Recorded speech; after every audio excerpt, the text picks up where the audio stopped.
Puji Tuhan, selamat malam Bapak Ibu yang diberkati oleh Tuhan, keluarga besar GPD LSAD Magelang. Saya yakin dan percaya kita tetap tinggal dalam penyertaan dan kasih Tuhan dalam setiap kehidupan kita. Pada malam hari ini kita akan merenungkan kebenaran firman Tuhan untuk menjadi kekuatan bagi setiap kehidupan kita sebagai anak-anak Tuhan. Tema yang saya bagikan pada malam hari ini yaitu doa dalam kesesakan. Kita buka Alkitab kita di dalam Mazmur pasal 69 ayat yang ke-14.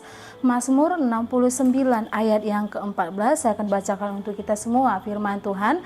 Tetapi aku berdoa kepadamu ya Tuhan, pada waktu engkau berkenan ya Allah, demi kasih setiamu yang besar, jawablah aku dengan pertolonganmu yang setia.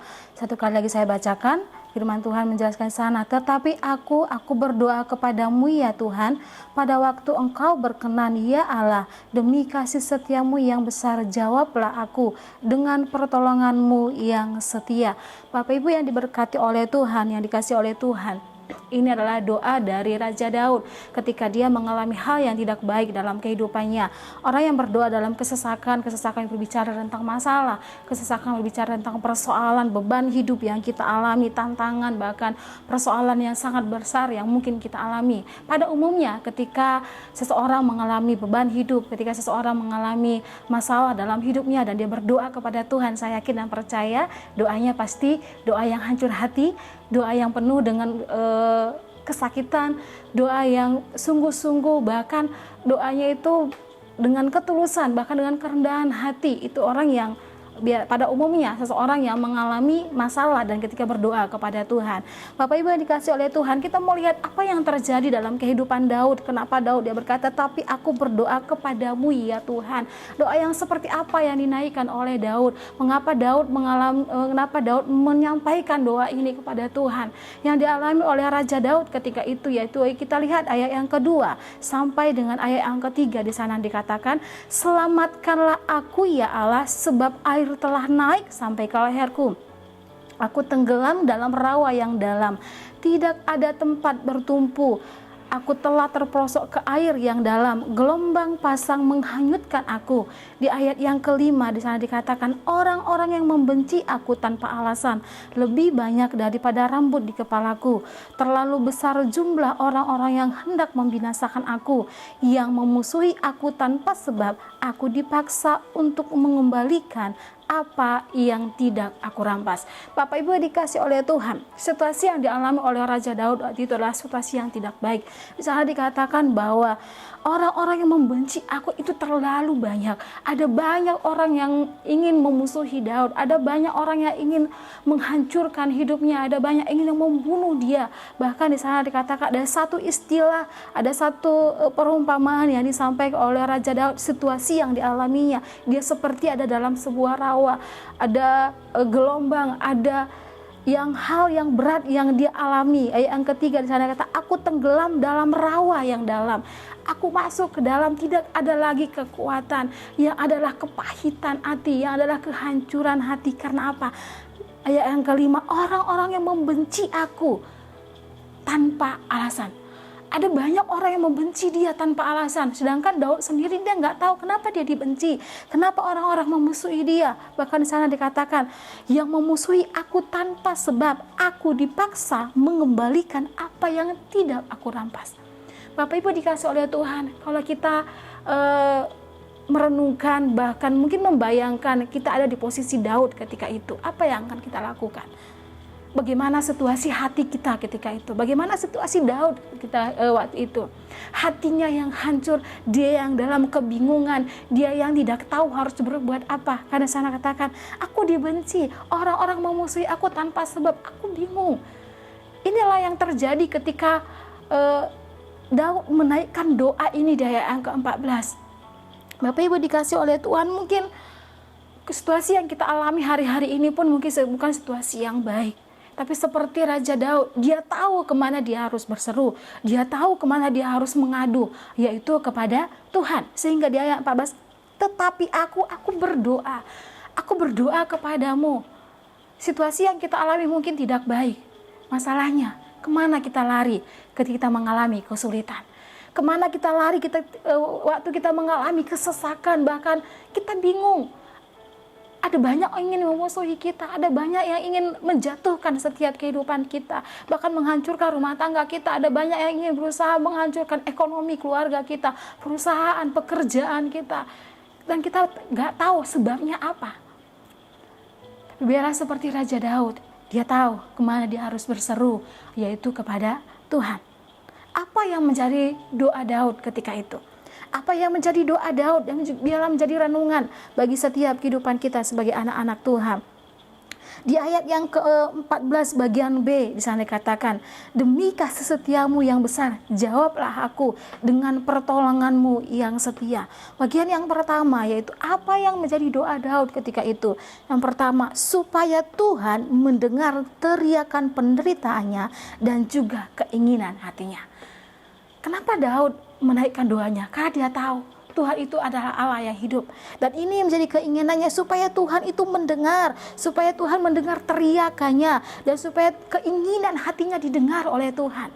Ada beberapa kali di sana dikatakan di ayat ke-14 bagian B. Di sana dikatakan, demi kasih setiamu yang besar, jawablah aku. Ayat ke-17 bagian A. Jawablah aku ya Tuhan, sebab kasih setiamu baik. Di ayat yang ke-18 yang dikatakan bagian B, sebab aku tersesak, segeralah menjawab aku. Dia berteriak supaya Tuhan menjawab. Firman Tuhan di sana dikatakan, Daud menjelaskan bahwa Tuhan jawab aku, segeralah datang, Tuhan segeralah menolong aku supaya aku bisa terlepas. Tuhan dengarkan keinginan hatiku. Mungkin ketika kita mengalami hal-hal seperti ini pun kita selalu berseru kepada Tuhan, dan kita berkata, Tuhan dengarkan aku, Tuhan dengarkan seruanku, Tuhan dengarkan doaku. Ini menjadi kerinduan setiap kita sebagai anak-anak Tuhan. Dan ini jadi kerinduan dari Raja Daud ketika itu, ketika dia mengalami kesulitan yang berat dalam hidupnya, ketika Daud mengalami kesesakan dalam hidupnya, dia memohon supaya Tuhan mendengar, supaya Tuhan datang segera, supaya Tuhan menjawab dia segera. Yang kedua, apa yang menjadi doa Daud ketika itu? Yang kedua, supaya Tuhan menolongnya agar sampai jangan terbenam dalam beban kesedihan. Supaya Tuhan mendengarnya agar jangan sampai terbenam di bawah beban kesedihan. Bapak Ibu dikasih oleh Tuhan, kerinduan Daud, Tuhan bukan hanya mendengar, tapi keinginan Daud, Tuhan, bahwa Tuhan menolong, bahwa Tuhan datang kepada dia. Dan sana katakan, supaya aku tidak masuk, supaya aku tidak lebih dalam beban kesedihan, dalam kesedihan yang sangat berat. Di ayat yang ke-15 saya akan bacakan, lepaskanlah aku dari dalam lumpur, supaya jangan aku tenggelam. Biarlah aku dilepaskan dari orang-orang yang membenci aku dan dari air yang dalam. Di ayat yang ketiga tadi saya sudah bacakan, aku tenggelam dalam rawa yang dalam. Di ayat yang ke-16, janganlah gelombang air menghanyutkan aku. Aku tubir menelan aku, atau sumur menutup mulutnya di atas aku. Bapak Ibu yang dikasih oleh Tuhan, ini yang dialami oleh Raja Daud, bahwa keinginannya adalah Tuhan itu mendengar, bahwa Tuhan datang menolong dia. Supaya apa? Dia tidak lebih masuk dalam kesedihan yang sangat berat yang dialaminya. Ada satu istilah yang disampaikan bahwa aku terbenam dalam rawa, bahwa aku ada dalam lumpur rawa, masuk ke dalam, ada kesedihan yang sangat dalam yang dialami oleh Raja Daud. Bapak Ibu dikasih oleh Tuhan, seperti Daud ketika dalam kesesakan dia datang kepada Tuhan. Begitu juga dalam kehidupan kita, biarlah kita tahu kemana kita harus berseru, kita tahu kemana kita harus mengadu, yaitu kepada Tuhan Allah yang hidup. Yang ketiga yaitu apa yang menjadi doa Daud, supaya Tuhan melihat dia. Bapak Ibu dikasih oleh Tuhan, ayat yang ke-18 sana katakan, janganlah sembunyikan wajahmu kepada hamba-Mu. Bapak Ibu dikasih oleh Tuhan, situasi ini mungkin pernah kita alami. Seolah-olah Tuhan memalingkan mukanya. Seolah-olah Tuhan buang muka dari kita ketika kesulitan, beban berat, dalam kesesakan. Bahkan kita berkata, apa salahku? Kenapa aku seperti ini? Kenapa ada banyak orang yang menghancurkan aku? Kenapa banyak orang yang ingin menghancurkan rumah tangga? Kenapa banyak orang yang ingin menghancurkan perusahaan, ekonomi? Bahkan dalam kehidupan kita secara pribadi, ada apa? Dan kita berseru kepada Tuhan seperti Raja Daud, kita berkata, Tuhan dengar aku, Tuhan segera menolong aku. Dan situasi yang ketiga yang dialami oleh Raja Daud, seolah-olah Tuhan memalingkan mukanya. Seolah-olah Tuhan buang muka mungkin dari kehidupan kita. Mungkin kita berkata, aku udah bertahun-tahun berdoa, aku udah berdoa Tuhan ini itu. Tapi gak ada jawaban. Belum ada jalan keluar yang kita alami. Ketika kita dalam situasi itu, apa yang kita lakukan? Apakah kita meninggalkan Tuhan atau tetap percaya kepada Dia? Yang dilakukan oleh Daud ketika dia mengalami bahkan seolah-olah Tuhan memalingkan mukanya, sehingga di ayat 18, jangan sembunyikan wajahmu kepadaku. Tuhan jangan sembunyikan, tapi lihat aku. Mungkin kita berkata kepada Tuhan. Di ayat ke-19, datanglah kepadaku, tebuslah aku, bebaskanlah aku karena musuhku. Bapak Ibu yang dikasih oleh Tuhan, seolah-olah Tuhan berdiam diri, seolah-olah Tuhan menyembunyikan wajahnya. Tapi seperti Raja Daud tetap percaya kepada Tuhan. Biarlah setiap kehidupan kita juga seperti itu. Kita tetap yakin bahwa Tuhan Allah yang menolong setiap kehidupan kita. Apa yang diserukan Daud supaya doanya didengar oleh Tuhan. Ayat yang ke-14, kembali ke ayat yang ke-14. Tetapi aku berdoa kepadamu ya Tuhan, kepada Engkau, ketika Engkau berkenan ya Allah. Dan saya katakan, demi kasih setiamu yang besar, jawablah aku. Situasi yang dialami oleh Raja dalam kesesakan yang sangat berat. Tapi dia berkata, demi kasih setiamu yang besar. Dia tetap mempercayai bahwa kasih Tuhan itu sungguh besar. Kasih Tuhan itu sungguh luar biasa. Kasih Tuhan itu cukup bagi saya. Kasih Tuhan itu cukup bagi Bapak Ibu sekalian. Sekalipun kita mengalami ketekanan batin, sekalipun kita mengalami kesulitan-kesulitan yang sangat besar, tapi bila kita tetap percaya kepada Tuhan dan meyakini bahwa Dia Allah yang akan menolong kita karena kasih-Nya yang luar biasa, kasih-Nya yang besar bagi setiap kehidupan kita. Mazmur pasal 147, Mazmur pasal 147 di ayat yang ke-11 di sana dikatakan, Mazmur 147 ayat yang ke-11, Tuhan senang kepada orang-orang yang takut akan Dia, kepada orang-orang yang berharap akan kasih setianya. Orang-orang yang berharap akan kasih setia Tuhan. Biarlah kita tetap berharap akan kasih setia Tuhan. Situasi apa yang kita alami hari-hari ini? Mungkin kita berkata, aku udah pernah dalam kesulitan. Orang-orang memusuhi aku. Orang-orang mengasingkan aku. Orang-orang ingin membunuh aku. Orang-orang ingin menekan aku.